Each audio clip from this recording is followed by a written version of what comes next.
Kisah Nabi dan anak yatim yang lusuh.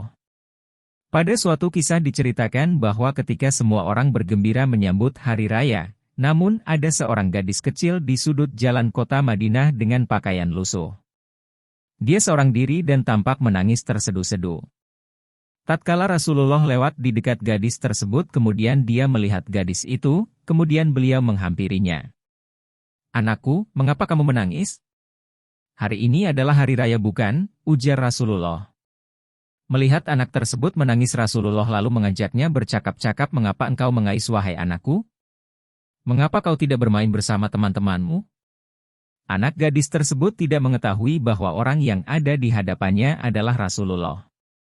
Kemudian ia mengatakan bahwa, "Wahai paman, dulu aku memiliki ayah, kemudian ayahku pergi mengikuti peperangan bersama Rasulullah, kemudian dia menjadi syahid." Rasulullah terus mendengarkan dengan seksama cerita sedih dari gadis tersebut. "Ibuku menikah lagi.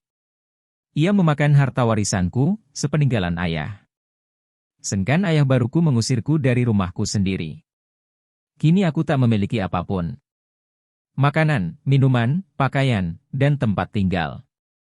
Aku bukan siapa-siapa. Tetapi hari ini, aku melihat teman-teman sebayaku merayakan hari raya bersama ayah mereka. Perasaanku sangat sedih tanpa ayah. Untuk itulah aku menangis di sini." Mendengar kisah yang memilukan tersebut, Rasulullah berkata, "Nak, apakah kau sudi bila Muhammad Shallallahu Alaihi Wasallam menjadi ayahmu, Aisyah menjadi ibumu, Ali sebagai pamanmu, Hasan dan Husain sebagai saudaramu, dan Fatimah sebagai saudarimu?" tanya Rasulullah.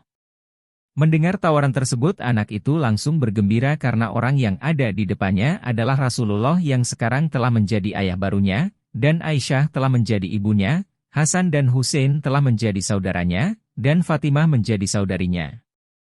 Kemudian Rasulullah pun membawa anak angkatnya pulang. Sesampainya di rumah ia pun dimandikan dan diberikan pakaian terbaik. Bukan hanya itu, ia juga diberikan wangi-wangian dan diberi makan hingga kenyang. Anak tersebut kembali keluar untuk bermain dengan teman-temannya dengan kegembiraan yang teramat sangat. Lalu sahabatnya bertanya, "Sebelum ini engkau menangis namun sekarang kau tampak sangat senang?" "Benar sahabatku. Tadinya aku lapar, tetapi lihatlah, sekarang aku sudah kenyang. Dulunya aku berpakaian lusuh, tapi kini Rasulullah telah memberikan pakaian yang bagus untukku. Dulu memang aku ini yatim, tetapi sekarang aku memiliki keluarga yang sangat perhatian. Rasulullah ayahku, Aisyah ibuku, Hasan dan Husain saudaraku, Ali pamanku, dan Fatimah adalah saudariku. Dan sekarang aku merasa sangat senang." Mendengar perkataan gadis tersebut, sahabatnya tampak menginginkan nasib serupa. "Aduh, seandainya ayah kita juga gugur pada peperangan itu sehingga kita juga diangkat sebagai anak oleh Rasulullah Shallallahu Alaihi Wasallam." Lanjut ke cerita sepasang anak dan ibu, kisah sedih anak yatim piatu. Sepasang suami istri mempunyai 2 orang anak perempuan. Pekerjaan suaminya adalah membuat kerupuk ubi. Sehari-hari istrinya bekerja sebagai penjahit baju. Anak pertamanya kelas 9 di SMP dan anak keduanya kelas 3 SD, keduanya bersekolah di kampungnya. Pada tahun 2016, istrinya sakit dan dirawat di Rumah Sakit Umum Sawah Lunto. Di bagian penyakit dalam, yaitu penyakit paru. Setelah dicek oleh dokter yang merawatnya, ada berupa cairan di parunya yang harus dibersihkan. Badan istrinya yang dahulu gemuk sekarang sudah kurus karena sakit yang dideritanya.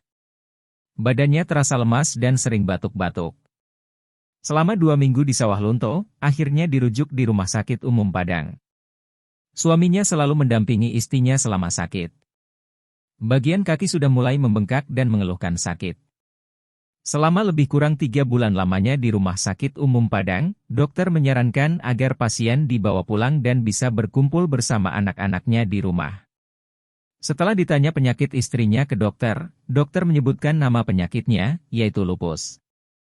Nama penyakit yang sangat langka. Setelah ditanya apa itu lupus, dokter menyebutkan bahwa penyakit itu jarang sekali orang yang sembuh, mudah-mudahan sembuh. 1 bulan lamanya berkumpul dengan keluarga di rumah, akhirnya istrinya meninggal dunia. Kedua anaknya sangat terpukul atas meninggal ibunya, begitu juga suaminya yang sangat terpukul karena dia selalu mendampingi istrinya selama sakit. 3 tahun lamanya ditinggal istri, Suaminya juga mengalami sakit yang luar biasa, sampai pingsan dan tidak sadarkan diri karena sakit yang dideritanya, yaitu sakit kepala. Lalu dibawa ke rumah sakit Sawah Lunto. Seminggu lamanya dirawat di Sawah Lunto, akhirnya dokter menyarankan untuk dirujuk ke Rumah Sakit Umum Padang. Selama sakit tidak ada lagi pulang ke Sawah Lunto. Hanya bolak-balik dari rumahnya di Jambi dan Rumah Sakit Padang. Karena kampungnya di Jambi. Bulan Juni 2019, bapaknya meninggal dunia. Kedua anaknya menjadi yatim piatu. Kedua anaknya sekarang dirawat oleh neneknya di Sawah Lunto.